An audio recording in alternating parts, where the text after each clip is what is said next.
bu meseleyi ilk gündeme getiren kişi. Burada tabii Epikür'ün bir yaklaşımı var. Diyor ki Tanrı ya kötülükleri ortadan kaldırmak ister de kaldıramaz veya kaldırabilir ama kaldıramaz istemez. Ya da ne kaldırmak ister ne de kaldırabilir. Yahut da hem kaldırmayı ister hem de kaldırabilir. Eğer ortadan kaldırmak istiyor da kaldıramıyorsa o her şeye kadir değildir diyor.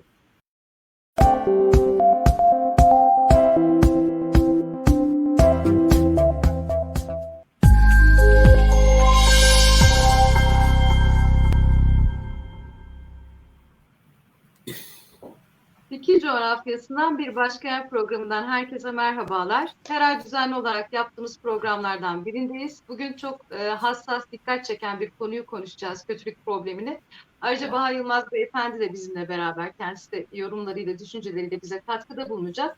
Kısaca şu şekilde giriş yapmak istiyorum. Yani yaşadığımız kötülüklerde, problemlerde, acılarda kaçınılmaz olarak bunu soruyoruz, sorguluyoruz. Neden bu kötülük başıma geldi? Tanrı'dan kötülük sadır olur mu? Ya da Tanrı kötülüğe müdahale eder mi? Ya da kötülüğün olmasına neden izin veriyor? Bu başlıklar altında konuyu ele almaya çalışacağız. Ben ilk olarak sözü Baha Bey'e vermek istiyorum. Oradan da sevgili hocam Şaban Ali Düzgün Bey de zaten bize bu noktada açıklamalarda bulunacak. Buyurun Baha Bey.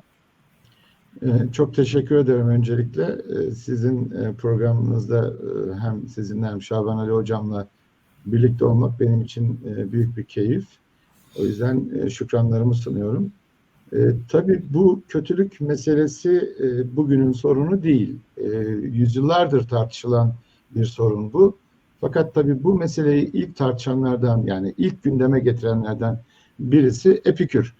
Epikür bu meseleyi, yani Tanrı'nın kötülüğü meselesini, diğer adıyla şer problemi de deniliyor buna. Affedersiniz. Bu meseleyi ilk gündeme getiren kişi. Burada tabii Epikür'ün bir yaklaşımı var. Diyor ki Tanrı ya kötülükleri ortadan kaldırmak ister de kaldıramaz veya kaldırabilir ama kaldıramaz istemez. Ya da ne kaldırmak ister ne de kaldırabilir. Yahut da hem kaldırmayı ister hem de kaldırabilir. Eğer ortadan kaldırmak istiyor da kaldıramıyorsa o her şeye kadir değildir diyor. Ki bu durum Tanrı'nın karakteriyle de uyuşmayan bir şey. Yani Tanrı olma karakteriyle uyuşmayan bir şey.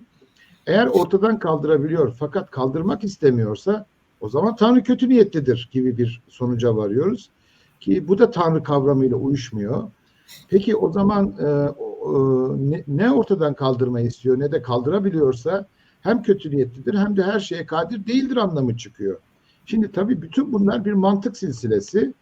Zaman içerisinde de görüyoruz ki mesela David Hume bu konuda ciddi eleştirileri var. Ardından Eflatun, yani batıdaki karşıyla Platon bir teodise geliştiriyor bu mesele. Yani Tanrı'yı savunan bir noktaya doğru geçiyor. Onun da bir yaklaşımı var. Bütün bunları bilmiyorum. Hocamızla istişare edebilir miyiz? Süremiz yetişir mi? Mesela Agustinus yine bir teodise geliştiriyor. Leibniz bir teodise geliştiriyor. Fakat tabii bu meselenin karşısında Kant, Schopenhauer gibi Batı'yı oluşturan, Batı'nın temel arka planını oluşturan düşünürler de bunun karşısında duruyorlar. Yani Tanrı'yı ciddi bir şekilde kötülük sorunuyla tartışmaya açıyorlar. Bizde ise bize baktığımızda aslında bu meselenin tartışıldığını da görüyoruz. Yani bu kötülük meselesinin. Fakat tabii çok kolay da bir mesele değil.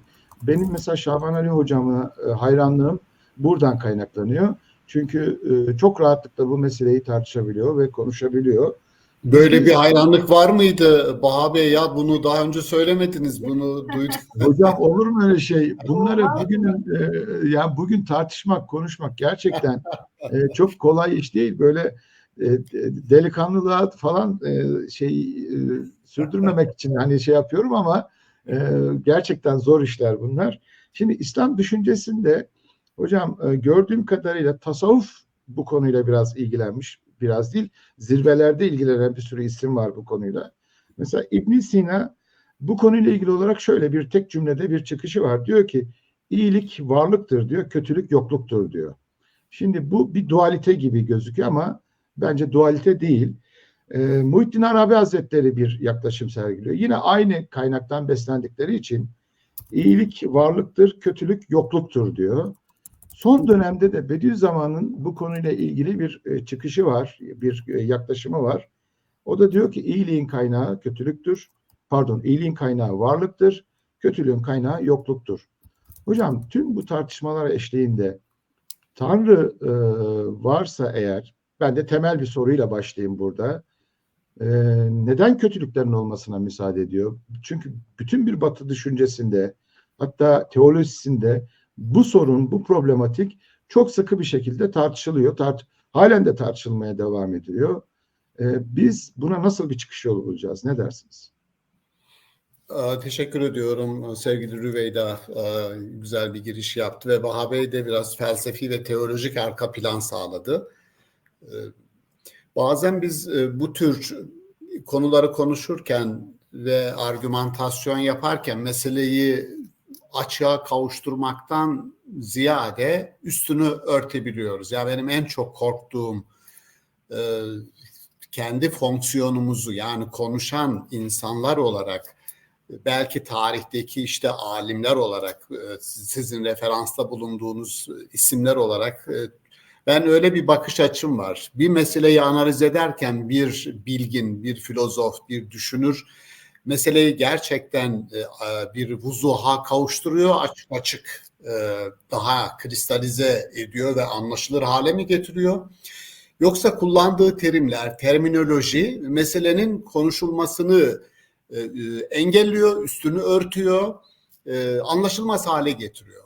Belki bir çözüm ürettiğini düşünüyor, o da aslında yanlış.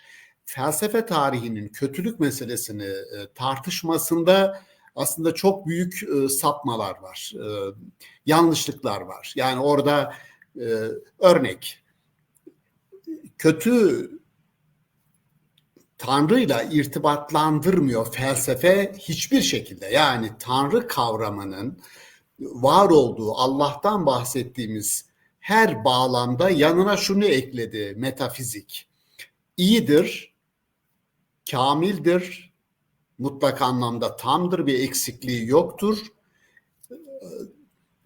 Bilgisi mutlaktır, kudreti mutlaktır. Yani hiçbir eksikliği, kötü değil, eksik değil. Bu bilgisel olarak böyledir, kudret olarak böyledir, iyilik olarak böyledir diye. Bütün bunları Tanrı'yla ilgili kavramsallaştırmayı, başka bir ifadeyle Tanrı kavramının içeriğini bu mükemmelliklerle doldurduktan sonra Tanrı kötülüğe neden izin veriyor sorusu aslında bir paradoks içeriyor. Kötülük, iyi bir insandan kötülük, yani çok iyi bildiğiniz bir komşu, melek gibi bir insan, bulunduğunuz çevrede bir hırsızlık, bir arsızlık olduğu zaman şüpheliler listesi içerisinde polise o iyi insanın adını vermezsiniz bile. Çünkü bilirsiniz ki ondan böyle bir şey sadır olmaz, bu yapmaz. Peki Tanrı kavramı bu kadar metafiziksel olarak kemal ile tanımladığımız kavramı kötülük söz konusu olunca nasıl denklemin içerisine felsefe ve teoloji sokuyor? Bu paradoks. Dolayısıyla meseleyi çözmekten ziyade bana sorarsanız çözülmez hale getiriyor. Bunu hayatı olumlayan bir forma, yani bir meseleyi tartışıyorsanız, ben kötülük meselesinde şöyle bakmayı tercih ediyorum. Bir meseleyi tartışıyorsanız o meselenin tartışması bittikten sonra hayatı olumlayan, hayatı yaşamaya değer kılan bir çıktı, bir sonuç ürettiğinizde ancak tartışma değerlidir. Kötülüğün bu anlamda varlığı bir iyiliğe hizmet edebilir. Peki bunu yapıyor mu? Yani kötülüğe ilişkin tartışmalarımız hayatı olumlayan, hayatı daha yaşanabilir bir forma çevirmek için bizi motive eden, enerji veren, varsa orada bir darboğaz, oradan çıkmak için bizi can havliyle buradan çıkın kardeşim diyen bir sonuca mı götürüyor? Yoksa tam tersi, bu mukadder, öyle görünüyor. Tarihin akışı bu tür döngülerle yürüyor. Bu mukadder, tarihin yasası insan olmanın gereği bu tür imtihanlar, bu tür varlıkla da yoklukla da imtihan edilmek, iyilikle de kötülükle de imtihan edilmek. Dolayısıyla insansanız kardeşim, bu sizin doğal olarak başınıza gelebilecek bir döngüdür. Bu imtihan. Şimdi mesela imtihan kavramını burada devreye sokmak yine meselenin çözülmesine değil, çözümlenmesine değil, tam tersi çözümsüzlüğüne itiyor. Benim sorum şuydu: kötülük meselesini tartışırken, tartışma bittiğinde hayatı olumlayan, insana bir çıkış kapısı gösteren bir çözüme mi ulaşıyoruz, yoksa tam tersi mi? Ben bugünkü kötülük tartışmalarında tam tersi bir istikamete gittiğimizi düşündüğüm için genelde bizim ulemanın da geçmişte, filozofların da koyduğu şablonda Allah'ı, Tanrı kavramını denklemin içerisine koymalarını ben doğru bulmuyorum. Batı'da biliyorsunuz 1755 Lizbon depreminden sonra bu teodise meselesi, yani iyi olan bir tanrı ile kötü olan bu tür eylemler, doğal eylemler, deprem gibi ya da ahlaki eylemler, insanların elinden çıkan kötülükler gibi nasıl uzlaştıracağız? Tanrı kavramı iyi, burada kötülük var. Nasıl uzlaştıracağız? Kötülüğü tanımlama yoluna gidiyorlar hocam. Yani dediğiniz gibi kötülüğü tanımlama yoluna gidiyorlar. Sizin dediğiniz bu paradoksu görünce bari kötülüğü anlayalım ve Tanrı ile olan ilişkisine bakalım gibi, kesinlikle çok haklısınız. Yaptıkları filozofların yaptıkları 1755 Lizbon depremi, yani 9.5'lik Richter ölçeğine göre 9.5'luk bir şiddetteki deprem olarak tarihe geçmiş. Yaklaşık 100 bin kişilik Lizbon şehrinden 95 bin kişinin öldüğü kabul ediliyor. Şehir yok oluyor, yani yangınla, tsunamiyle ve depremle. Bundan sonra bu mesele, şimdi böyle bir kötülüğü teoloji şöyle tartışıyor. Yani acaba hangi kötülüğe karşılık olarak ne tür kötülük yaptı ki bu kent? Tanrı böyle bir... Şimdi bu bildiğiniz tipik babaların yaptığı günahların sonuçlarını evlatları yaşarlar.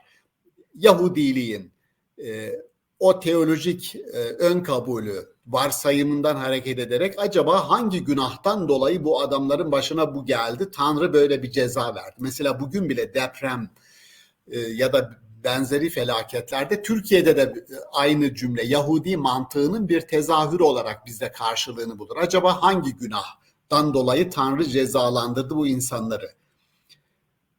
Denkleme bu tür kötülükle, kötülüğün olduğu bir yerde bütün insanlar oradan uzaklaşır. Bakın, kötülüğe kimse sahip çıkmaz. Adam müteahhit kendi binasının 100 kişi ölüyor, adam bile ona sahip çıkmıyor. Yani bir yol bulmaya çalışıyor yani. Tamam. Kimsenin sahip çıkmadığı bir felaketi Tanrı'yla irtibatlandırmak bir defa etik olarak doğru değil. Yani o denkleme Allah'ı sokmak doğru değil. Diyor ki mesela bu tür kötülüklerden sonra diyor ki bunları tadıyorsunuz, tarihsel olarak defalarca başınıza geliyor. Umulur ki dönersiniz diyor. Umulur ki dönersiniz.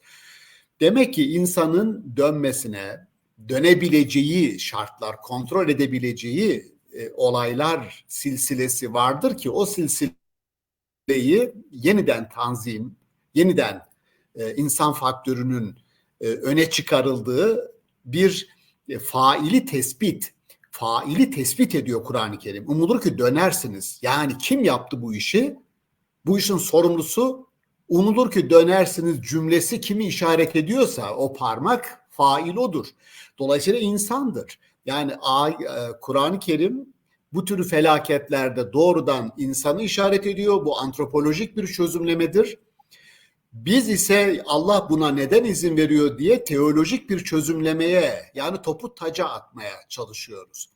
Dolayısıyla felsefe tarihinin yaptığı hatalardan bir tanesi, sizin İbn Sina ve İbn Arabi referansınızda evet doğrudur. Felsefe aslında kötülük diye bir şey yoktur. Varlık iyiliktir, yokluk kötülüktür. her durumda varlık iyidir. Daha başka bir ifadeyle şunu söyleyelim. Varlık ve yokluk arasında yokluk ikincildir. Esas olan varlıktır, iyiliktir, onun hükmüdür. %80 diyelim iyiyiz, %20 de kötü olur. Onu da tolere edelim falan. Şimdi soru şu, gerçekten yaşadığımız dünyada ve tarihte iyilik birincil, kötülük ikincil midir? Çoğu bilginin savunduğu gibi. Bu yeni bir soru olsun. Yani ben yaşadığımız çağ buna dahildir. Katliamlar, açlık, sefaletler, göçler, göç yolunda bir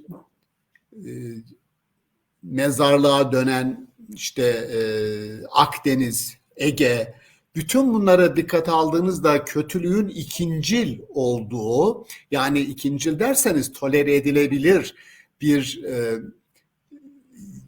nitelikte olduğu, dolayısıyla çok da abartmayın yani kötülük meselesini, kötüyü, öyle bir felsefenin doğru olmadığını ben düşünüyorum. Yani kötü gerçekten metafiziksel olarak analiz edilip çözümlenebilecek bir mesele olmaktan çoktan çıktı.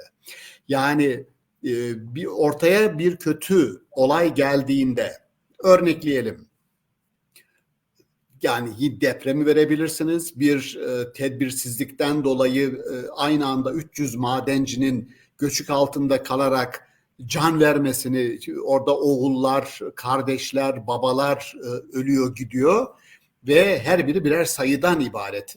Oysa her birinin birer hikayesi var. Çok değerlidir her biri. 300 kişi birden gidiyor. Şimdi mikrofonu uzattığınızda bir insan kader kelimesini, takdir kelimesini, Allah kelimesini ağzına aldığı anda anlayın ki, yani metafiziksel bir cümle kurmaya başladığında anlayın ki mesele vuzuha kavuşsun değil, tam tersi üstü örtülsün. Sorumlular ortaya çıksın diye değil, tam tersi sorumlular kaçırılsın cümlesi kurmaya başlıyordu. Bu kültürümüz bizim aynı zamanda. Bu kültür yani bizim içimize sinmiş. Kime uzatsanız mikrofonu aynı ifadeyi kullanıyor. Dolayısıyla kötülüğün olduğu bir yerde bir rehabilite cümlesi olarak insanlara bir cümlenin kurulmasını anlarım. O da bizim kültürümüz. Gidersiniz eve, taziyenizi yaparsınız. Allah verdi, Allah aldı dersiniz, tamam. Ama Nietzsche'nin de, Hannah Arendt'in de bize öğrettiği bir şey var. Bunu çok önemsiyorum. Diyor ki kötü dediğinizde ve metafizikle, Tanrı'yla ilişkilendirdiğinizde bir meseleyi, faili bulamazsınız. Yani eğer Allah derseniz yapacağınız bir şey yok. Fail orada, ama kötülük de böyle. Kötü demeyin ona. Zulüm deyin. Zulüm deyin. Haksızlık deyin. O zulmü yapanın, o haksızlığı yapanın kim olduğunu çok rahat bir şekilde işaret edebilirsiniz diyor. Dolayısıyla bu post metafizik denilen, yani kelimelerin içeriğinin bu dünyayı kuracak şekilde, içinde yaşadığımız dünyayı kuracak şekilde, buradaki gerçek faillere işaret edecek şekilde bir içeriğe kavuşturulması, öyle bir dilden bahsediyor Nietzsche'de, Hannah Arendt'te. Ben de bu kötülük meselesini tartışırken, yani benim temel tartışmam şu, öyle insanın olmadığı bir yerde kötülük yok. Normalde böyle. İnsanın olmadığı bir yerde, yani kasırgalar essin, isterse 10 şiddetinde depremler olsun, dağların altı üstüne gelsin, kötülük kelimesinden bahseden bir insan olmadığı sürece, başına böyle bir felaket gelen bir insan olmadığı sürece kötü orada yok. Doğru mu bu? Doğru. O zaman bu kötülüğü bu şekilde fark eden, buna ilişkin bilinci olan bir varlıktır burada, öznede, nesnede. Yani bir olayın nesnesi kimse, öznesi odur. Her insanın kaderini kendi omuzuna biz bağladık.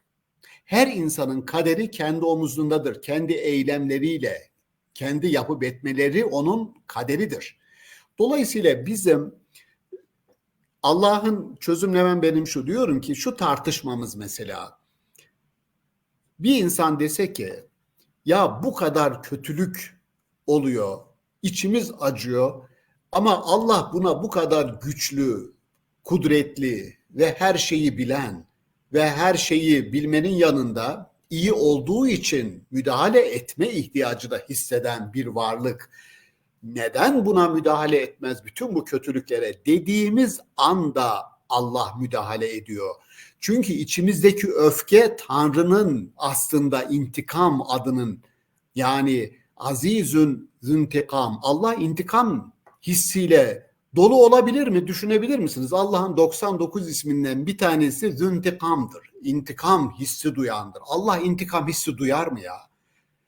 Yani ben duyabilirim. Benim çocuğuma bir zarar verene karşı ben bunu duyabilirim. Allah'ın intikam hissi duymasını gerektiren hiçbir şey yok. Ne malını çalabilirsiniz, ne çocuğuna zarar verebilirsiniz. Böyle bir şey yok. O zaman anlıyorum ki Allah benim içime o duyguyu koyarak intikam hissi duyulacak olaylar bu dünyada cereyan ediyorsa buna karşı bu hissi harekete geçirerek kendisi benim üzerimden müdahale etmek istiyor. Ya da benim içime merhamet duygusunu koyarak kendi Rahim ismini benim üzerimden tecelli ettiriyor. Yani insan, antropoloji, teolojik antropoloji diyorum ben buna. Teolojiyi, yani Tanrı ile ilgili konuşurken o kanala eğer siz insan faktörünü eklemezseniz ne peygamberler tarihini anlayabilirsiniz, bu kadar peygamberin gelip de insanlara yol göstermesini, ne bu kadar kutsal kitabı anlayabilirsiniz. Yok, Allah bunu yapmaya gücü yeterdi. O zaman gücü yeter, istediğini yapar. Ne peygamber gönderir, ne bize davette bulunur, ne çağrıda bulunur, ne bu kadar emir ve yasak orada olur, ne bu kadar dil dökülür kutsal kitaplarda, ne bu kadar kıssa anlatılır tarihin örnek olaylarını görün de aynı hataya düşmeyin diye. O zaman ya normalde tarih dediğiniz şey, biz sadece sonuçlara odaklanmıyoruz ki. Süreçlere, insan bir sonuç varlığı değil, süreç varlığıdır. Sonuç nihayetinde bütün süreçleri kontrol eden, etmeye çalışan insanın yaşadığıdır sonuç. Biz Tanrı'dan bugünkü Gazze olayı, şunu düşünüyor insanlar, ben biliyorum. Yani Allah'ın sevdiği, Allah'a dua eden, onun için mücadele eden insanlar var orada ve işte 23 bin kişiyi devirdi o insanlar, böyle bir trajedi yaşıyor ve hiçbir şey, yani Allah hiçbir şey yapmıyor. Yapmadı, yapmayacak. Yani işte Katoliklere göre, Katoliklerde işte Hazreti İsa'nın çarmıhtaki son sözüdür. Ya Rabbi beni niye terk ettin ya? Beni niye terk ettin? Ya şimdi ben şunu yazdım. Hazreti Peygamber de terk edildiğini düşündü. Duha suresi. Evet. O da dedi beni niye terk ettin? Şimdi Allah diyor ki ma veddâke rabbuke ve ma kala. Rabbin seni terk etmedi. Yani bugün Gazze'deki insanları da Allah terk etmedi. Hazreti Peygamber'i de terk etmedi. İsa'yı da terk etmedi. Allah'ın olaylara müdahale şeklinin bizim üzerimizden olduğunu, içimize yerleştirdiği gazap, öfkeyle, merhametle olaylara müdahale ettiğini biz çözemediğimizde, anlamadığımızda biz hiçbir şey yapamayacağız. Peygamberlerin, yani bu bir entelektüel mesele değil. Baha Bey, Rüveyda, sevgili Rüveyda, bu meseleyi çözümlersek zihinsel olarak Tanrı bu işi denklemin neresinde, biz neresindeyiz, bunu çözdük, denklemi düzgün koyduk, dolayısıyla sonuç bekliyoruz. Değil, peygamberler tarihinin, peygamberlerin en önemli özellikleri çok zeki olmaları, çok iyi çözümleme yapmaları değil. Ulul azim diye Kur'an-ı Kerim'de peygamberlerin öne çıkarılan başat özellikleri kesin kararlılıklarıdır. Ulul azim, azimet dediğimiz şey iradenin, bir şeyi arzu etmenin, arzunun, iradenin, bir şeye yönelmenin, kastın yani en güçlü formudur, zirvesidir. Azim. Siz bir şey yapmaya azmettiğiniz zaman geri dönülmez bir şekilde o olay sizin nesnenize dönüşür. Geri dönülmez bir şekilde. Şimdi bütün insanların bugün Finlandiya bir açıklama yaptı. Dedi ki İsrail yapılacak Eurovision şarkı yarışmasına katılmaktan men edilsin dedi. Şimdi Müslüman bir ülke değil. Ama insanlık damarı, vicdan hala diri ve canlı bir millet bunu söylüyor. Bütün insanlar ayağa kalksın, desin ki İsrail'in, yani bu ülkenin vatandaşları, İsrail pasaportu taşıyan insanlar o ülkenin sınırları dışına çıkamayacaklar kardeşim. Hiçbir ülke İsrail pasaportu taşıyan bir insanı kendi ülkesine kabul etmeyecek. Siz bir açık hava hapishanesine dönüştürün İsrail'i. Richard Walzer diye bir adam var. Masa üstünde kitabı var. Ara ara bakıp okuyorum. Kendisi Yahudi, Richard Walzer'ın Siyonizme Karşı Yahudilik diye bir kitabı var. Yani Siyonizm ve Yahudilik arasında tarihsel olarak kim Siyonisti, kim Yahudiydi, bunun tarihini aktarıyor. Dolayısıyla Siyonistlik yapıp da başka insanlara hayatı dar eden Siyonistlere bütün vicdanı olan her insan hayatı dar edecek. Böyle bir dünyada böyle bir azim ve kararlılık, kesin peygamber kararlılığı gösterildiğine bakalım sonuç alınıyor mu, alınmıyor mu? Sonuç alınır. Dolayısıyla burada şu soru, Allah bütün bu kötülükler karşısında niye sessiz sorusu, bunun net dinde, ne felsefede, benim felsefemde yani bunun yeri yok, bunun karşılığı yok. Doğru soru, biz insanlar olarak bütün bu olup biten karşısında ne yapıyoruz? Yaptığımız ortada, sonuç yok. O zaman ne yapmalıyız? Bunu sorduğumuzda kötülük bir şerden hayır çıkar mı? Şerden hayır çıkar. Yani dolayısıyla o denklemi çok iyi kurmak lazım. Ben metafiziksel dilin, teolojik dilin meselelerimizi konuşurken üstünü örttüğünü, açmaktan ziyade üstünü örttüğünü, bu anlamda da yani Allah'tan korkmamız gerektiğini düşünürüm. Yani bizim ilahiyat hocaları da buna dahildir, Diyanet de buna dahildir. Bir felaket karşısında açıklama yaparken eğer Allah'a iftira atıyorsak farkına varmadan, yani bu bizim imtihanımız dediğiniz anda Allah bunu sizin başınıza kasıtlı olarak bilerek getirdi. Buna sabredeceksiniz. Oysa benim imtihan yorumum şudur: insanın imtihanı kötü dediği olayın kökünü kazımak ve bir daha meydana gelmesini engelleyecek tedbirleri almaktır. Kökünü kazıyacağız. Hocam şöyle, bahsettiğiniz şeyler çok değerli. Metafizik alan içerisinden yorumlamak aslında çok da rahatlatmıyor. Başka bir muğlaklığa bizi sevk ediyor bahsettiğiniz şekilde. İnsan kendi inisiyatifini alabilmeli, yüzleşebilmeli, hesap verebilir olmalı. Bu konularda haklısınız. Bir de ama şöyle bir durum var. Yani inanan insanlar için, Tanrı'yı merkezine almış insanlar için. İnsan Tanrısını gerçekten önce tanımak istiyor. Nasıl bir varlık olduğunu. Bunu birçok felsefi konu zaten ele alıyor ama Kur'an üzerinden de gittiğimizde, şimdi sıfatlara baktığımızda Allah'ın kudret ve irade sıfatları zaten kötülük probleminden çok tartışılan sıfatlar oluyor. Bu kadar her şeye gücü yeten, her şeyi yaratmaya kadir olan Allah ve her şeyi bilen, başımıza gelecek olanları da bilecek Allah'ın sessizliği gibi yorumlanıyor kötülük. Aslında bahsettiklerinizden anlıyoruz ki böyle bir şey değil. Mesela bugün okuduğumda Mülk suresinde Allah diyor ki biz hanginizin daha iyi davranacağını anlamak için bu dünya hayatını başlattık. Aslında bir davranış, en iyi davranışı yakalanması için bir sınanma başlıyor ama tabii bu iyilik kötülük meselesi burada o kadar sıkıntılı ki biz tabii ki bunu seçmedik. Buna belki maruz kaldık. Adem'le Havva ile başlayan bir hikaye. Sonuçta bir kötülük vardı. Hikaye ancak böyle başlayabilirdi, yasak elmayla. Bugüne kadar geldi ama şunu insan istiyor. Bu kötülüğe maruz kaldıktan sonra bu muattıla meselesi giriyor. Yani Tanrı yarattı ve kenara mı çekildi? Yani benim duamın anlamı ne olacak? Yani niçin dua ederiz? Şimdi ben duayı sizin söylediklerinizden şöyle anlamlıyorum. Anlama sokuyorum. Yani beni ehlileştirmesi için aslında Tanrı'nın sesi var. O bahsettiğiniz sıfatlarda ya da Allah'ın müdahalesi benim içimden gelen Tanrı'nın ilhamıyla ortaya çıkan bir şey. Yani ben hayatta Allah'ın ilhamını, işaretleri bir yerlerden aramalıyım. Kendimi bununla ehlileştirip buna müdahale etmeliyim. Tanrı burada.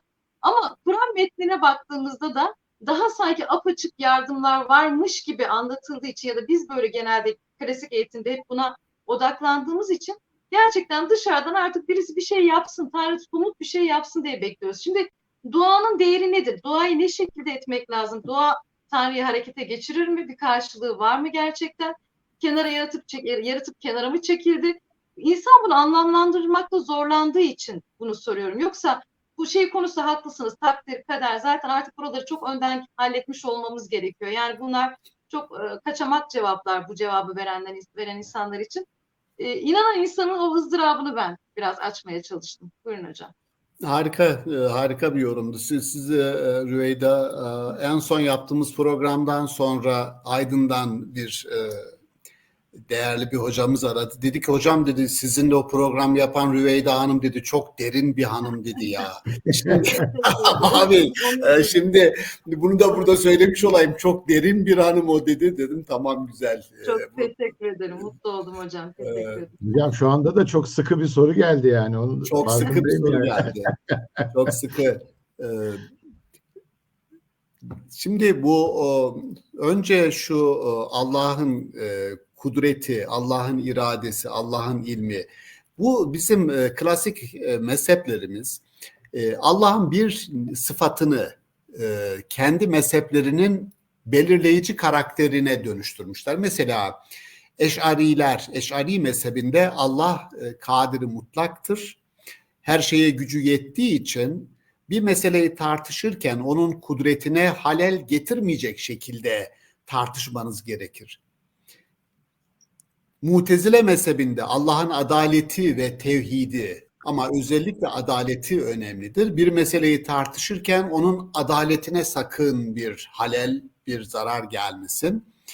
Maturidi mezhebinde Allah'ın hikmeti öne çıkarılmıştır. Hikmete aykırı düşebilecek bir cümle sakın kurmayın. Mezhep karakteri şimdi aslında üçünü de dengede tutacak bir senkretik yapıya belki ihtiyaç var.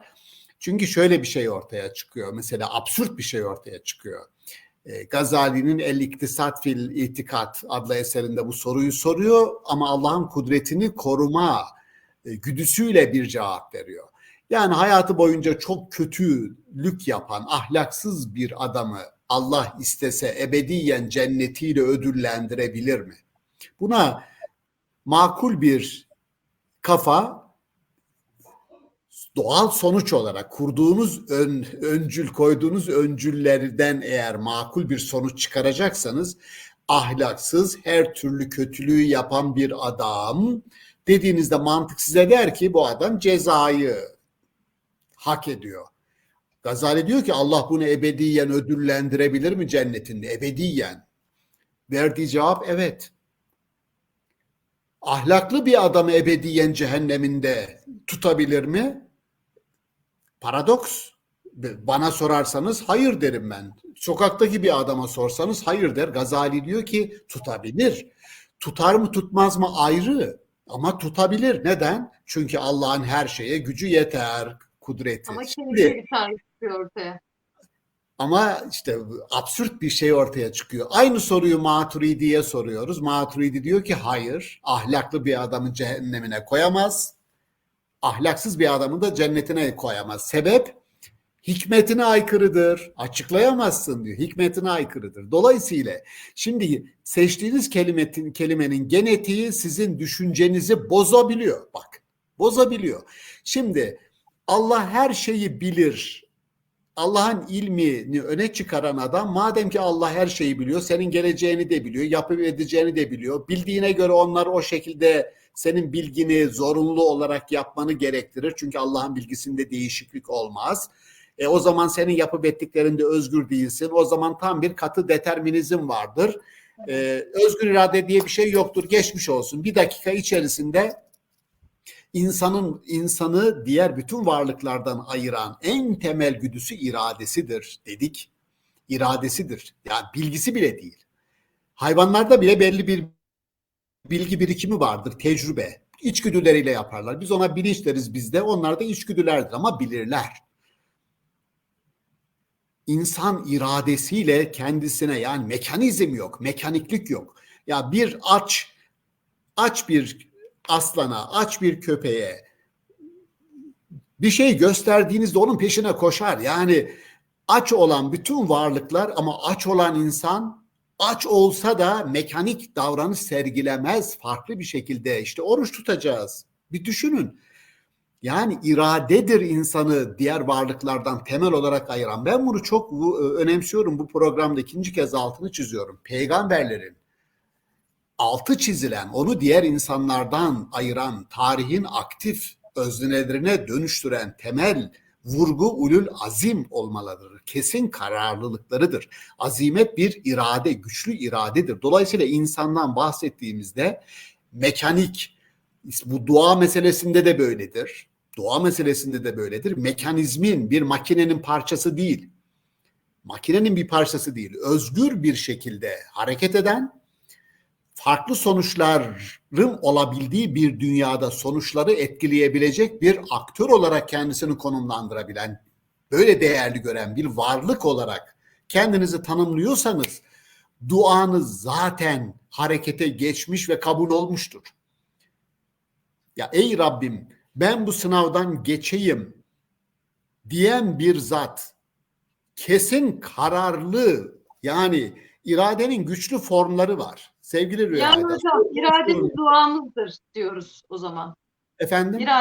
İrademiz duamızdır diyoruz o zaman. Ay, ama bir şey var orada. Şimdi bir şeyi arzulamak, şimdi irade ile arzu ile azim arasında safhalar var. Ya bir şeyi arzu ederiz. Bu daha başlangıç. Arzu ediyorum.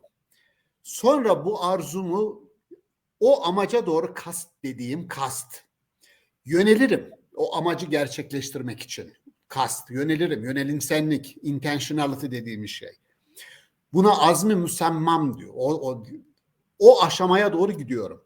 Öyle bir noktaya geliyorum ki şimdi dua dediğiniz şey bizim en son, yani başta değil, arzu aşamasında değil. Bütün süreçleri bitirdikten sonra, bütün insani ihtimalleri tükettikten sonra en sonda öyle bir noktaya geliyoruz ki orada ilahi olanla tanrısal olan buluşuyor. Dua dediğiniz Tanrı'nın bana olan çağrısıyla benim Tanrı'ya olan çağrımın ortak kesiştiği alanın, sınırın çizgisidir. Ve orada öyle bir duanın reddedilme ihtimali yoktur. Yani duanın kabul edilebilmesi için insani olanla ilahi olanın, ikisinin iradesinin güçlü bir şekilde kesişmesi gerekiyor. Sizin o şeyi arzu etme aşamasından kesin isteme aşamasına gelmeniz geri dönülmez bir şekilde.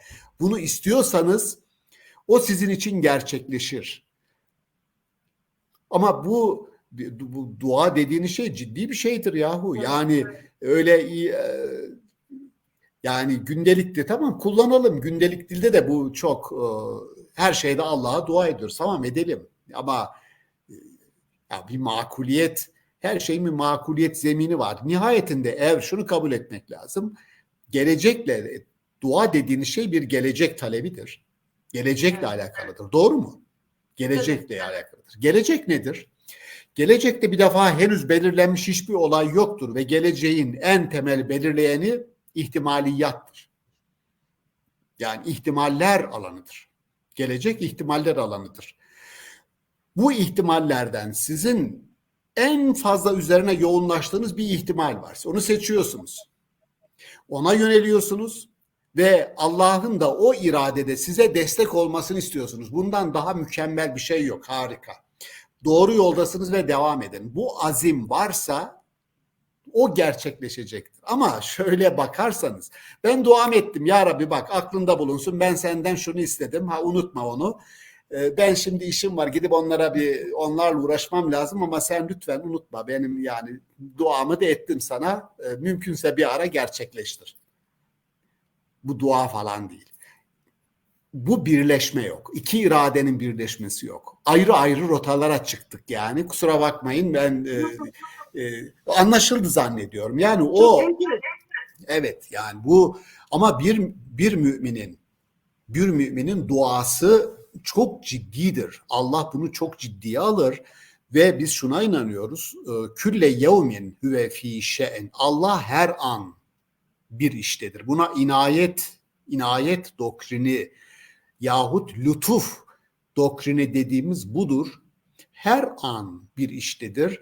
Dolayısıyla bir insanın yöneldiği bir meselede kendi insani sınırlarına kadar her şeyi yapıp ettikten sonra Allah'tan bir şey talep etmesi müminliğin şiarındandır. Yani bu güzel bir şeydir. Tevekkül, buna tevekkül de diyebilirsiniz. Duayı tevekkül kelimesini işin içerisine koymadan, denkleme koymadan tartışmak yanlış olur. Allah bunu istiyor. Diyor ki beni tıpkı şunun gibi bir davada çok iyi bir avukata ben danışıyorum ve işlerimi ona güvendikten sonra diyorum ki bu iş sende. Ben yapabileceğimi yaptım. Benzer bir şey Allah diyor ki beni vekil tayin edin diyor bu tür meselelerde. Ben bu güveni boşa çıkarmam diyor ama insani olanı tükettikten sonra o sınıra geldikten sonra. Hocam pardon abi. Özür dilerim, sözünüzü kestim ama şimdi bir süredir aslında merak ettiğim bir konu var hocam. Şimdi Kartezyen dualizm hayatımıza girdikten sonra, yani bu mesele devreye girdikten sonra şüpheciliği biraz aklı öne çıkarttık ve şüpheciliği devreye aldık. Bunu yaparken de o dualitenin getirdiği bir pratikle işte kötünün karşısına iyiyi, çirkinin karşısına güzeli koyduk. Fakat burada şöyle bir şey oldu. Tanrı'yla ya da kutsalla olan irtibatı kaybetmeye başladık. Bu irtibat eksikliğiyle birlikte belki de insanı kutsallaştırmaya başladık. Yani onu daha farklı bir noktaya, insanı daha fazla öne çıkartan bir noktaya vardı bu süreç. Hannah Arendt gibi düşünürler ise insanın aslında kötülüğe meyilli olduğunu söyleyerek insanın aslında kutsal olmadığını ortaya çıkarttı diye düşünüyorum. Bilmiyorum, katılır mısınız? Çünkü eğer Hannah Arendt haklıysa bugüne kadar gelen bütün dinler ya da oluşturulan bütün ahlak felsefeleri insana iyi ve sevap için ya da olumlu bir dünya kurmak için bazı kaideleri ya da kuralları anlatmaya ya da dikte etmeye çalıştı. Bu açıdan baktığımızda aslında kötülüğün kaynağı Tanrı değil insandır diyebilir miyiz? Yani bu güzel bir çözümleme. Bunun tarafları var. Yani bu söylediğiniz Eflatun'a kadar gidiyor. Aslında yani felsefenin milattan önce 500 yıldan itibaren tartışmaya başladığı bir meseledir. Yani Eflatun'un parmağını göklere yukarıya doğru kaldırdığı, Aristo'nun aşağılara buralara işaret ettiği o hermeneutik resim çok şey anlatır. Yani ideal olan, iyi olan, güzel olan her şey yukarıdadır, yukarıdan gelir derken Eflatun bir idealar dünyası kuruyor ve bir anlamda aslında sanatsal bir tablo çiziyor bize. Yani gerçek olandan bizi biraz uzaklaştırıyor. Gerçeği biraz kaçırıyor. Aklın çirkin olanı, yani aklın Allah'ın insana verdiği en büyük nimet olarak anılmasının sebeplerinden birisini ben şöyle tanımlıyorum. Aklın görevlerinden bir tanesi çirkinliklerin fotoğrafını çok net bir şekilde çizmek. Çirkini göstermek yani. Bir fotoğraf makinesi gibi. Bir sanatçı naturmort bir eser yapar size. Bir tabiat resmini çizer ve ışığı kendisi ayarlar, parlatır. Gerekirse bir yeri böyle karartır falan. Oynar üzerinde. Size gerçek haliyle resmi göstermez. İdeal olarak gösterir. Sanatçı gibi değildir aklımız. Aklımız bir fotoğraf makinesi gibi. Gerçeği çıplaklığıyla çeker ve der ki kardeşim yaşadığınız dünya, insanın tabiatı bu. Hannah Arendt'e işaret ederken söylediğiniz gibi. İnsan bu. Yaşadığınız dünya mesela ontolojik olarak işte biz varlık iyidir diyoruz. Tamam. Yani varlık iyidir. Ama insanın bulunduğu düzlem söz konusu olunca işler karışıyor. Ya anlıyoruz ki varlık tek başına olduğu zaman iyi ama ahlaklı ya da ahlaksız olabileceği 50-50, ahlaklı da olabilir insan, ahlaksız da olabilir. Yani insanın ayet-i kerimenin söylediği gibi feelhemeha fücuraha, yani insana kötülükler de kodlanmış, biliniyor ve takvaha, iyilikler de kodlanmış ve biliyor. İnsanın doğasında iki tarafa da eğilimi var. Bunu bizim kelamcılar mülayemet, iyiye doğru eğilimimiz de var. Münaferet, kötüye doğru eğilimimiz de var. Ama iyiyi severiz, kötüden nefret ederiz. Tamam, kötüden nefret ederiz de bu kadar kötülüğü çok seven ve onlar üzerinden de prim yapan bir dünya var ortada. O zaman akıl şunu diyor, tamam,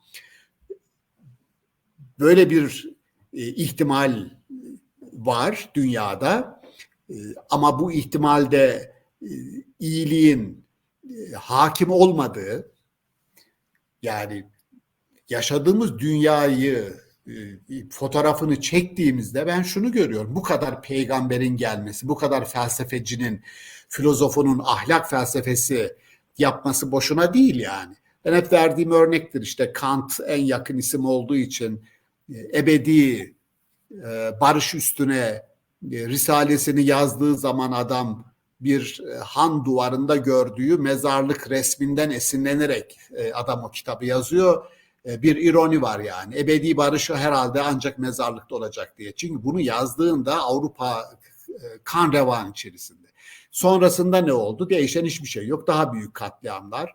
Öncesi de hakeza. Tarih hep böyle gelmiş. O zaman mesela iki insanın ya da insanlığın diyelim iki büyük yetisi var işte. Bunlardan bir tanesi o fotoğrafı çekmek. O fotoğrafı çektik. Çok çirkin bir fotoğraf.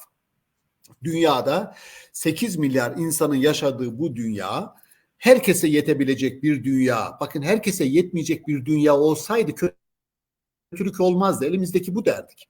Ya herkese yetebilecek bir dünyada insanların çok büyük bir kısmı sefil bir yaşam sürüyorsa bu kötü bir fotoğraf. Peki insana verilen ikinci yeti işte o peygamberlere verilen yeti. Ulul azim dediğim irade yetisi. İrade de var olana rıza göstermez. Onun için mesela devrimleri yaratanlar filozoflar değildir. Devrimleri yaratanlar toplumun en akıllıları değildir. Onlar fotoğrafı çekerler. Sonra sürüler halinde insanlar, hayatından memnun olmayan insanlar o devrimleri yaratırlar. Yani irade devrimi yaratır. Akıl değil. Akıl değil. Bütün devrimlerin tarihine bakın. Adam hesap kitap yapar çünkü. Ya bir devrim yapacağım, benim çoluk çocuğum var, kurulu düzenim var diye azıcık böyle kafayı çalıştıran adam en iyisi oturayım oturduğum yerde diyecek. Şimdi bu fotoğrafı çektikten sonra ben insanın yani bir anlamda trajik bir şey, yani trajedyada bir yani temel özelliği olarak trajedilerin biliyorsunuz hep seçkin insanların, aristokratların, yöneticilerin hayatını anlatır trajediya. Tragedyalar, komedya diğer türün, ikinci türün tersine. Komedya dediğimiz halkı anlatır. Evet. Halkı anlatır. Tarih sadece trajediden değil, aynı zamanda komedyadan da ibaret. Yani ama yaşamın hala trajik bir şekilde, yani tarihin bütün aktörleri, kurucu aktörleri bana sorarsanız büyük büyük aktörler dediğimiz insanlar, yani krallar, efendime söyleyeyim filozoflar, o büyük kesim onların sebep olduğu tragedya dediğim orada bir sıkıntı var. Yani dünyayı kuran ve yöneten akıl şu an için içinde bunun içerisine ekonomik tutum davranışlarımızı, tanımlamalarımızı, bütün bunları koyabilirsiniz. Yani kapitalizmi koyabilirsiniz, neoliberal taleplerimizi koyabilirsiniz. Bütün bunları dinin belki işte sekülerlikle birlikte işte buna postsekülerite bu tartışmayı yapıyor bugün. Sekülerlik diye biz 200 yıldır geldiğimiz sonuç işte budur. Yani geldiğimiz sonuç budur. Dolayısıyla bir sekülerliğin, modernitenin, dinin bir reflektif filozofi dediğimiz aynayı kendisine tutarak bütün bu olup bitende nerede kusuru, suçu var diye bir eleştiri kültürü getirmesi gerekiyor. Ben insanın yani sizin söylediğiniz insan eşrefi mahlukat, bunu insanı ya da zübde-i alem, evrenin özü. Tamam, güzel bunlar. Peki ortadaki sonuçtan kim sorumlu? Ortadaki sonuçtan kim sorumlu? Yani onun için belki diyorum ben bu Habil-Kabil hikayesinde, kıssasında haklı olanın öldürülmüş olmasını bence içinde yaşadığımız dünyanın küçük bir prototipi olarak sanki Allah bize sunuyor ve dikkat edin diyor. Yani dikkat edin, tedbirli olun, yaşadığınız dünyada bu tür olaylar olacak. Tedbiri alın, dikkatli olunun bir örneğini sunuyor bize gibi geliyor. Çünkü ağırlıklı olarak öyle gelmiş. Yani çok ayet-i kerimelerde çok sık böyle belki ümidi azaltacak şekilde bazı referanslar var. İşte yozlaşmalar, bozulmalar, kötülükler karşısında sizin engel olmanız gerekmez miydi? Bu işe bir dur demeniz gerekmez miydi? Ama içinizden bir avuç insan hariç buna karşı çıkmadınız diyor. Öyle anlaşılıyor ki Kur'an-ı Kerim insanların tarihin fotoğrafını çekerek bu gerçeği önümüze getiriyor. Bir avuç insan dediği yaratıcı azınlık, Arnold Toynbee'nin medeniyetin yaratıcısı olarak gördüğü bir avuç insan dediği, creative minority olarak adlandırdığı o ismi Kur'an-ı Kerim'de illa kalila, ya bir avuç insan hariç bu tür yozlaşmaya kimse sesini çıkarmadı, kimse umursamadı diyor. İnsanların büyük bir kısmı bizim bu endişelerimizden hiç bana sorarsanız umurunda değil. Felaket kendilerini bulana kadar duyarsız bir şekilde yaşamaya devam ediyorlar. Bu Nietzsche'nin o Beyond Good and Evil, iyi ve kötünün ötesinde, yani iyi ve kötünün daha ötesinde bir form arayışına bizim ihtiyacımız var. Yani biliyorsunuz bu iyi ve kötünün ötesinde Nietzsche'nin kitabının adıdır. 100 sayfalık bir kitap, okunmasını öneririm ama iyi ve kötü tartışmasına hangi filozof, hangi teolog üzerinden yaparsak yapalım bunu aşamayan insanı denklemin ana unsuru, yani insan bir şey yaparsa ki onu yapacak, iyi yapacak olan insanı nasıl var edebiliriz sorusunu soracağız. Ya. Bunun başka şansımız yok. Yani ahlaki olarak güven endekslerinde bilmem kaçıncı sırada çıkarsa yani bir Müslüman toplum, yani güvenilmez toplumlar içerisinde başı çekerseniz sizin Allah'a inancınızın, Allah'a duanızın, ben buna geçen bir yayında öyle ağzıma geldi söyledim, sonra da onu öne çıkardılar. Ahlaksız dua diye. Rüveyda sen sordun ya, ahlaksız dua. Yani bir insandan bir şey isterken bile yüzün olsun derler. Böyle bir yaşamı kuran, böyle bir hikayeye aktörlük yapan bir insanın hiç bunları yapmamış gibi, yani böyle bir dünyayı kurmamış gibi Allah'tan bir şey istemeye yüzü yok bana sorarsan. Bu ahlaksız bir dua. Yani evet. Dolayısıyla daha iyi bir dünyayı kurabilmek için daha iyi insanı nasıl yetiştiririz? Nasıl yetiştiririz? Buna felsefe nasıl el atar? Buna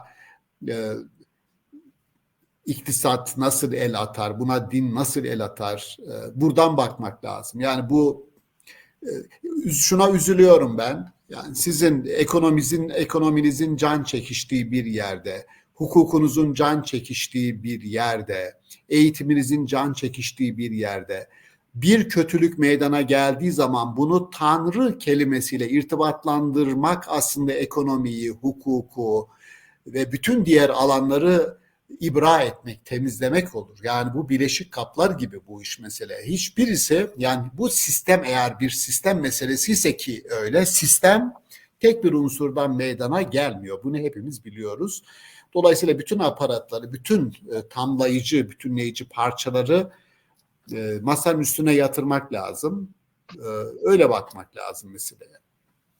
Hocam bir de şunu sormak istiyorum biraz bu bilme konusu üzerinden gidersek. Tanrı ile insanı bilmesi mutlaka farklı. Fakat yani bu sınırlı Tanrı yani sınırlı Tanrı kavramını okurken orada çıkan sorunlardan birisi. Yani Tanrı'nın bilgisi objesini var kılması, yani gerçekleşmesi, yaratması olarak geçiyor ya da konuşuluyor. Şimdi kötülüğe baktığımızda tamam, kötülüğü yaratıcısı olarak nasıl ele alacağız? Yani o kötülük Tanrı'da var mı? Yani kentsel sadece iyilik mi sadır olur? Tamam, iyilik sadır olduysa bir kötülük imkanı ortaya çıktı insan üzerinde, insanın kendi kodlarında, ki hikaye öyle başladı. Buna izin veren Tanrı, bunu bilen Tanrı, bildiği şey yaratma olarak da çıkmıyor mu? Sonuçta insan bilmediği şeyde var edemez, yaratamaz aslında. Burada bir paradoks ortaya çıkıyor. Bu çok tartışılıyor. Gerçekten Tanrı öz olarak iyi midir? Eğer madem iyiyse bu kötülükler nasıl ortaya çıkar ya da neden çıkar? Bunu bilmesi, yaratması da onun işe el atması ya da bir nevi de fail olması değil midir?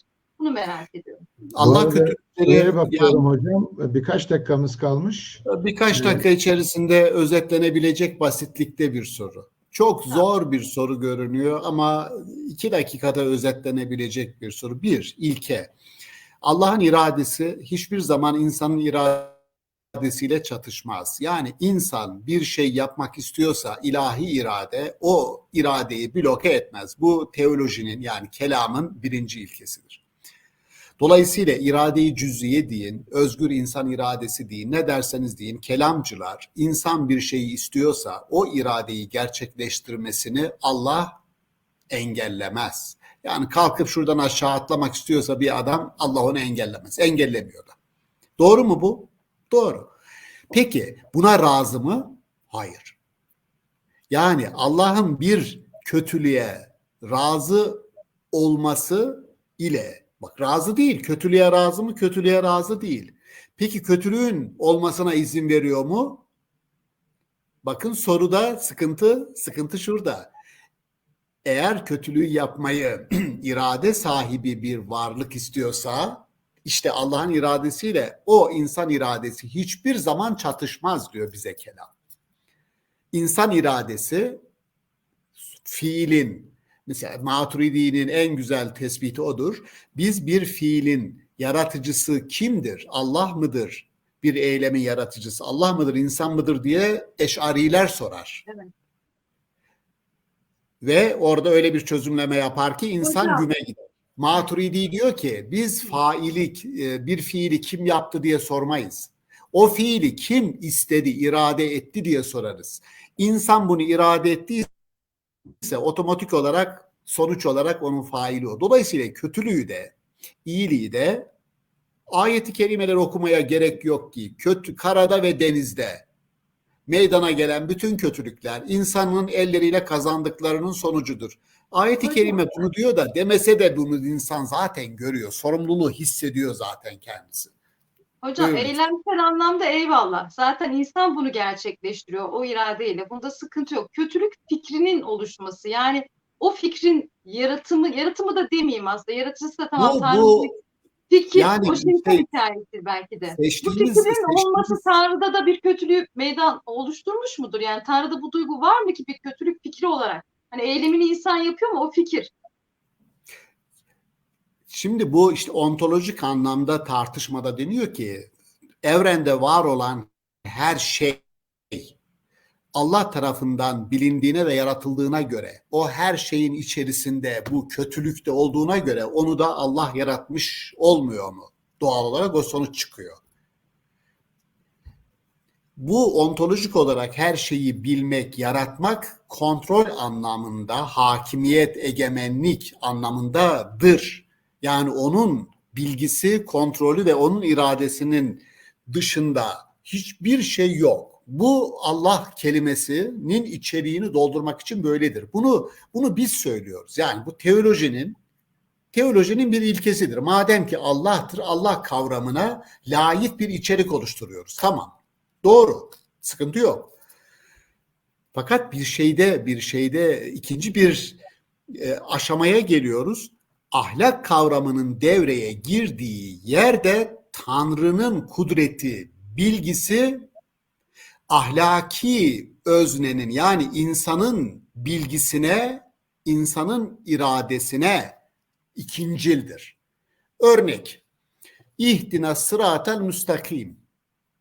Yani diyor ki ayet-i kerime, eğer siz sırat-ı müstakimi talep etmezseniz Allah size sırat-ı müstakimi ne gösterir ne verir. Yani ilk talep insandan gider. Bakın biz daha Fatiha 1. sure başlıyoruz, İhdina. Biz istersek, özne olarak biz varsak Allah'ın iradesi bizim irademizi burada takip ediyor. Hep diyorum ki kozmik sistemde ne kötülük var, kozmik sistemde ne bir aksilik var. Ferci'il basara hel tera min futur. Yaratılan kozmik sisteme dön bak bakalım, bir yerde bir çatlak, diye bir yerde bir eksiklik var mı? Yok. İnsanın olduğu sisteme dön bir bak diyor ayet-i kerime. Cahillik orada, zulüm orada. Yani ayna tutuyor bize. Diyor ki bakın, bulunduğunuz etik sistem, ahlaki düzlemde cahillik var, zulüm var ama siz zalim değilsiniz. Doğanızda zalimlik yok. Niye? Kur'an-ı Kerim'in seçtiği kelime zalumdur. Zalim karakter itibariyle zalim. Zalum bile bile zulmü tercih edendir. Cahil karakteri cahildir. Cehul Kur'an'ın seçtiği bile bile cehli tercih edendir. Dolayısıyla diyor ki tercihlerinizi yanlış kullanıyorsunuz. Tamam, insansınız. Tercihlerinizin sonuçlarını yaşıyorsunuz. Ama yaşadığınız dünya öyle gösteriyor ki tercihleriniz yanlış. Kişisel olarak iyi olsanız bile nihayetinde bir bütünün parçasısınız ve o parça zorunlu olarak olumsuzlukları yaşıyor. Yaşadığımız bugün bu. Sebep olmadığımız sonuçları yaşıyoruz. Yani ben küresel, doğal olarak tabii, ya insansanız küresel ısınmaya bizim katkımız yok mu? Var. Başkası kullanıyor da, hayır, senin kullandığın arabada emisyonuna dikkat edersen o da gaz yukarıya bırakıyor. Öbürünün kullandığı parfüm, yani olup bitenden hepimiz bir şekilde sorumluyuz. Laalle o duyar, umulur ki dönersiniz. Şimdi nereden döneriz? Nasıl döneriz? Ya, kıyamet kopmadan dönebilir miyiz? Yani kıyamet, o bildiğimiz kozmik kıyameti, asla ondan bahsetmiyorum. Yani kozmik kıyamet beni hiç ilgilendirmiyor, Allah'ın işi. Ama deprem olduğu zaman o insanların kıyameti kopuyor. Bir sel gelip insanlar 50 kişi öldüğü zaman o insanların kıyameti kopuyor. Ya da benim çocuğum dışarı çıkıp da akşam eve dönecek mi dönmeyecek mi diye ben evde korkudan, yani sağlam dönecek mi diye eğer ödüm patlıyorsa benim her gün kıyametim kopuyor. Bunlar bireysel, toplumsal, çevresel kıyametlerdir. Yani teolojinin yaptığı, kelamın, itikadımızın bize yaptığı en büyük kötülüklerden bir tanesi, Kur'an'ın bugüne hitap eden dilini geleceğin diline çevirerek, ahirete öteleyerek maalesef boşa düşürmeleridir. Yani Yecüc Mecüc diyor, toplumu fesada uğratan tipler diyor, bu içimizde yaşayan adamdır. Apartmanın da alt kattadır, patronundur, bir büyük şirketin sahibidir, bir devletin başındaki adamdır. Sen bunu alıp da tarihte Moğollar mıydı, Çinliler miydi, Türkler miydi tartışırsan kitaplarda bu topu taca atarsın. Ya da Dabbetül Arz diyor, yerin hareketi, sen yerden bir canavar çıkacak konu, bir mitolojik dil üretirsen topu taca atarsın. Oysa Dabbetül Arz, yerin hareketiyle, yeryüzünün hareketiyle ortaya çıkacak bütün felaketlere karşı bir uyarıdır. Çevresel felaket, çevresel kıyamet. Ama kıyamet denilince aklımıza bizim dünyanın sonu geliyor. Evrenin, gezegenin ya da güneş sisteminin sonu. Sana ne? Bana ne? Ayet-i kerime onu kendimden bile saklayacağım neredeyse bilgisini dediği şeyin üzerine ne gidiyorsun? Bilgisini Allah kendimden bile saklayacağım neredeyse dediği konu hakkında ne konuşuyorsun be kardeşim? kitaplar, ciltler dolusu kitap nasıl yazıyorsun bilgisini sana vermediği konuda kendinden bile saklıyorsa, o zaman anla ki yaşadığın dünyayı kurmaya yönelen bir kutsal kitap var. Allah da yaşadığın dünyayı kurmaya çabalıyor. Bütün çağrısı bu. Bu çağrısı sana. Onun çağrısını dikkate almadan bizim ona olan çağrımızın da dikkate alınmayacağını üzülerek, yani bu karşılıklılık, mütekabiliyet çalışıyor Allah'la aramızda da yani. Karşılıklı yani. Üzgünüm, bu biraz negatif bir dil oldu. Yok, sürekli çok güzel. Ama akıl çirkin olanın fotoğrafını çekecek. İrade de oradan nasıl kurtulacağım diye bir azmedecek. Peygamberlerin sünnetidir bu. Kesinlikle. Çok güzel bağladınız hocam ya. Çok keyifliydi. İyi ki varsınız. Bizi aydınlatıyorsunuz. Ya, ve Estağfurullah. gerçekten bu sohbetler büyük bir tatmin yaratıyor. Bu çok değerli. Daha da Estağfurullah. uzun Ben süre- Baha Bey şahit tutuyorum. Ben Rüveyda'yı övdükten sonra Aydın'daki arkadaştan bana daha güzel cümleler kurmaya başladı, farkındaysanız. Yani bilmiyorum. Psikolojide bunun etkisi olabilir mi? Yok. Siz bizim için hep kıymetlisiniz hocam ya. Yani güzel muhabbet artsın. Önemli olan o zaten hocam. Çok teşekkür ediyoruz. Ben teşekkür Gerçekten ediyorum. güzeldi, Sağ olun. keyifliydi, hassas bir konuydu. Umarım izleyenler de bundan istifade etmiştir. Ayrıca Baha Bey'e de çok teşekkür ediyorum. Çok kıymetli, değerli Ben teşekkür katkıları ederim. oldu. Evet, Ben teşekkür ediyoruz Baha Bey'e katkı için. Estağfurullah. Yine alabiliriz Baha Bey'i. Yani biz beğendik. Evet, güzel oldu. Daha böyle aktif bir program oldu bence. Yapalım. Güzel konularla bir araya gelelim Evet. inşallah. Buradan izleyicilerimize de çok teşekkür ediyorum. Önümüzdeki ay yine güzel bir konuyla inşallah beraber olacağız. O zamana kadar esen kalın. Tekrar görüşmek üzere. Hoşça kalın. İyi akşamlar. İyi akşamlar olsun. Görüşmek üzere. Sağ olun.